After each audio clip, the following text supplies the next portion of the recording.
नमस्कार दोस्तों, मैं हूँ आद्या शंकर त्रिपाठी और मेरे चैनल पर आपका स्वागत है। तो जैसा कि पिछले दो वीडियो में मैंने आपको अभिवचन, वादपत्र और रिटन स्टेटमेंट जवाब दावा के संदर्भ में दो विस्तृत वीडियो मैंने बनाई, जिसे कि काफ़ी सराहा गया और लोग काफ़ी संख्या में उसे देख रहे हैं। तो इसी कड़ी में एक नई जानकारी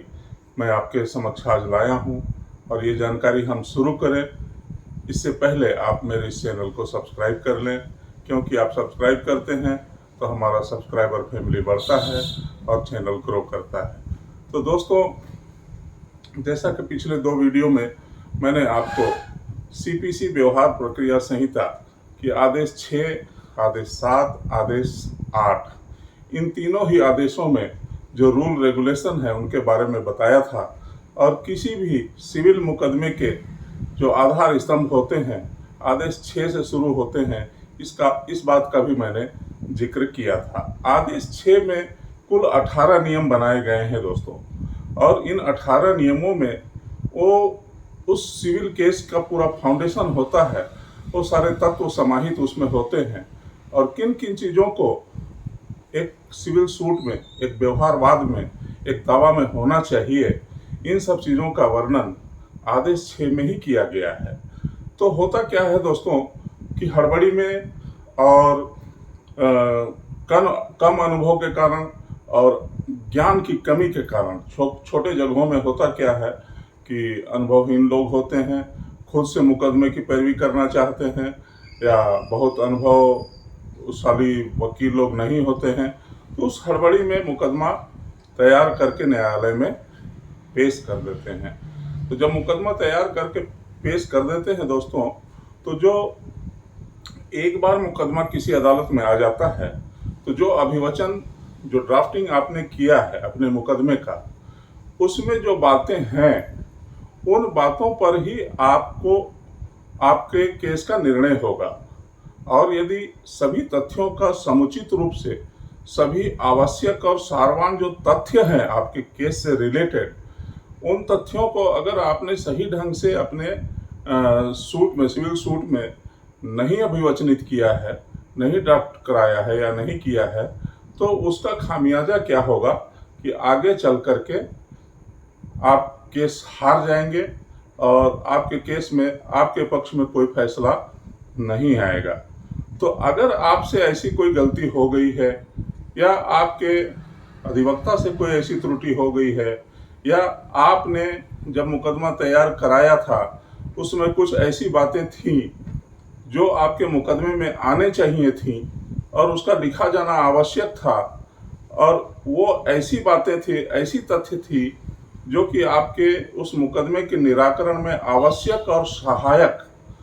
दोनों जरूरी है, तो जब आवश्यक भी है और वो बात जो अभी आप लाना चाहते हैं वो सहायक भी होनी चाहिए। तो ऐसे परिस्थिति में व्यवहार प्रक्रिया संहिता CPC, जिसे हम लोग सिविल प्रोसीजर कोड कहते हैं, सिविल प्रोसीजर कोड किसी भी सिविल मुकदमा का संविधान है एक प्रकार से। जैसे कि कोई किसान जो है अपने खेत में पहले हल चलाता है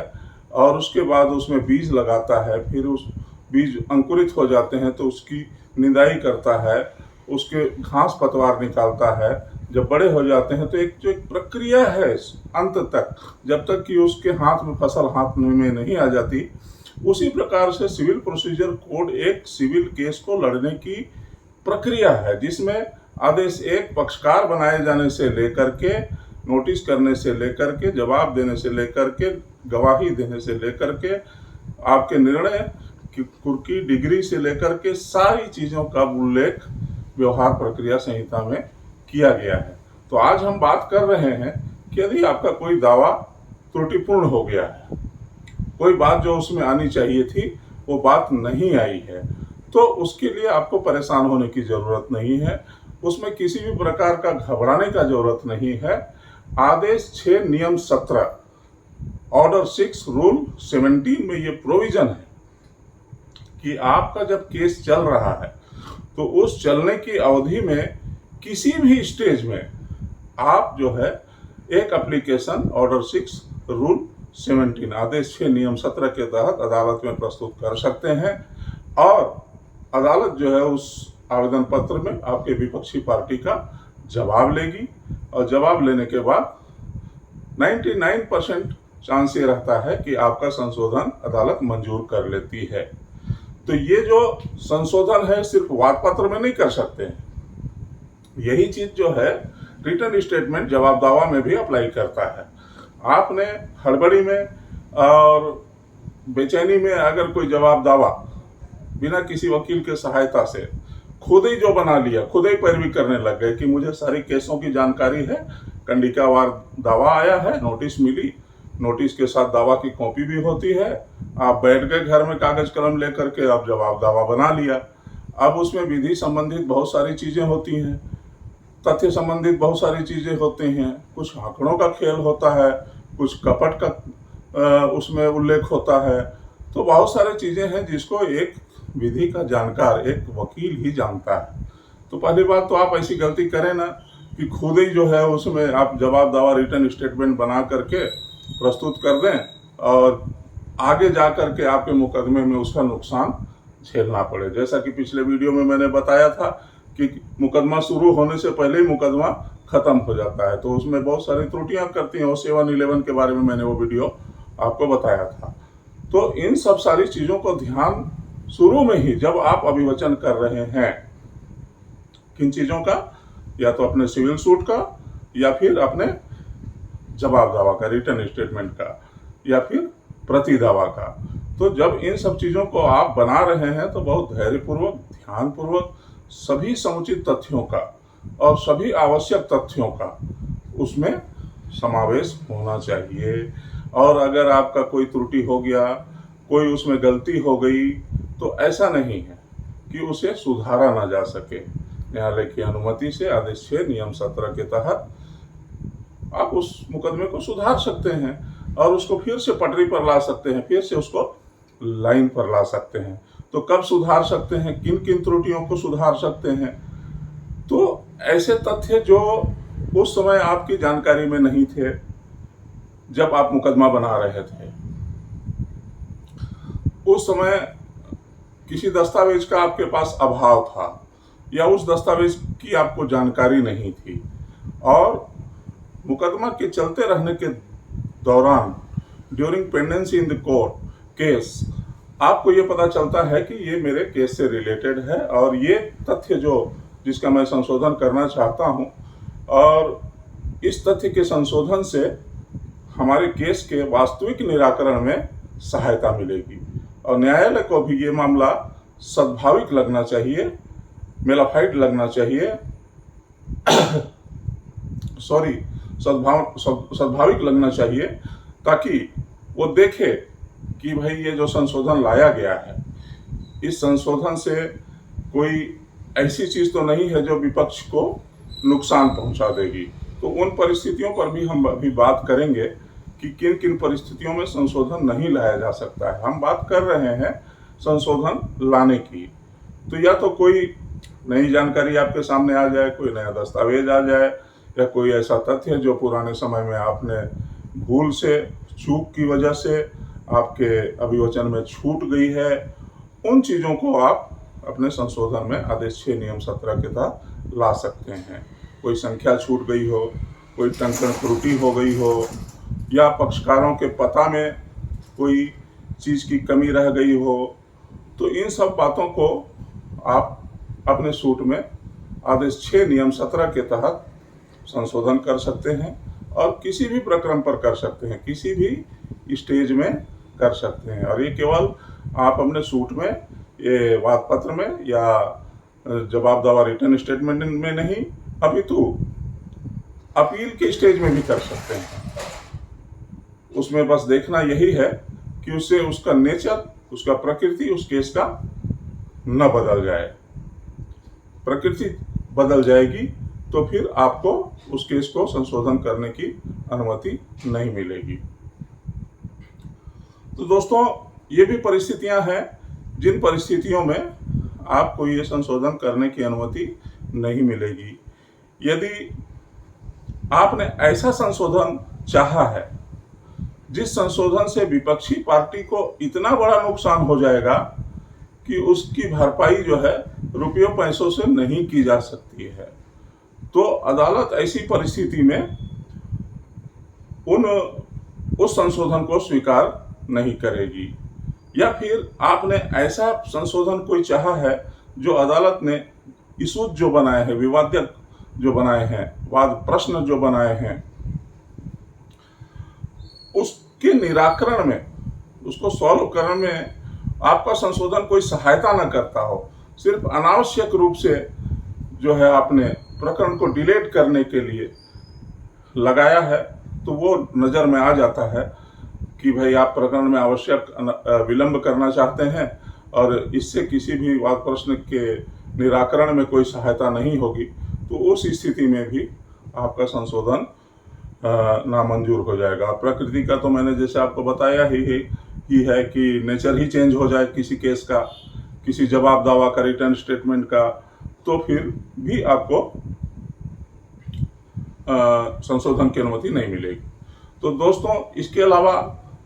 आप ऐसा कोई संशोधन लाना चाह रहे हैं जिससे कि विपक्षी पार्टी के किसी अधिकार का हनन हो जाता हो, है, तो आप फिर वो संशोधन उस स्थिति में भी नहीं ला सकते हैं। और या फिर आप ऐसा कोई संशोधन ला रहे हैं जो मामला आपका चल रहा है, तो उस संशोधन से एक नया मामला बन जाता हो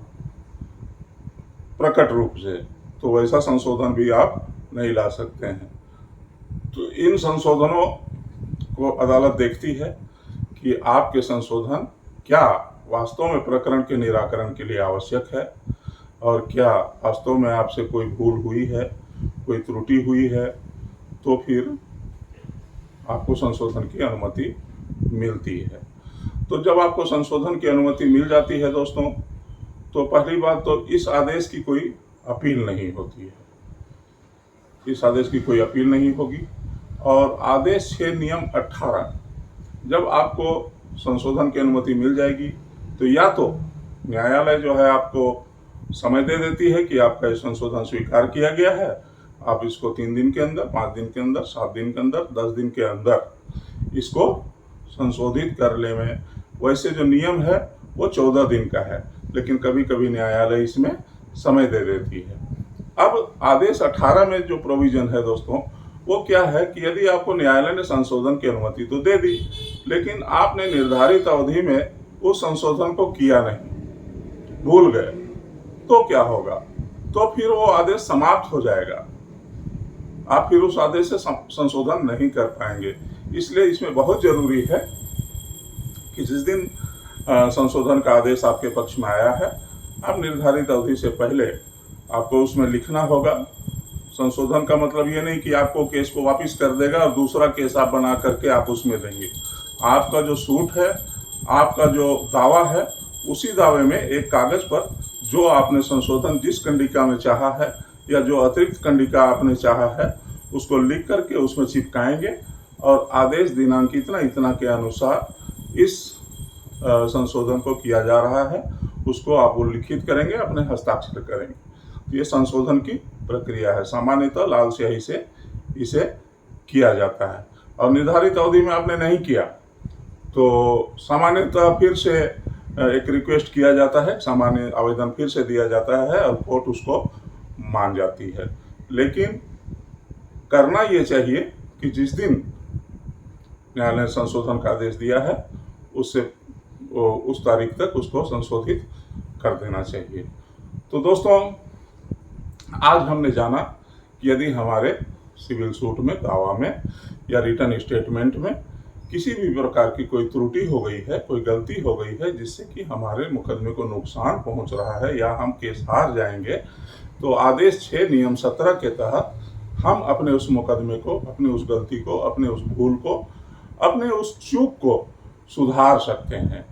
इसके लिए किसी भी प्रकार के परेशान होने की जरूरत नहीं है। आपका वकील इस नियम को, इस कानून को बहुत अच्छे से जानता है। लेकिन कोई व्यक्ति स्वयं पैरवी कर रहा हो या छोटे जगहों में कम अनुभवशील लोग हों और वो इस बात की उन्हें जानकारी नहीं है, तो आदेश 6 नियम 17 का प्रयोग करके अपने मुकदमे को सुधार सकते हैं। तो दोस्तों, ये वीडियो आपको कैसा लगा आप कमेंट करके ज़रूर बताएं, और वीडियो आपको अच्छा लगा हो तो लाइक और शेयर करें और बेल आइकन को दबाएं, ऑल को भी दबाएं, ताकि हमारा जो वीडियो है आपको रिलीज करते साथ आपके पास पहुंच सके। तो आज के लिए सिर्फ इतना ही। धन्यवाद। जय हिंद। वंदे मातरम।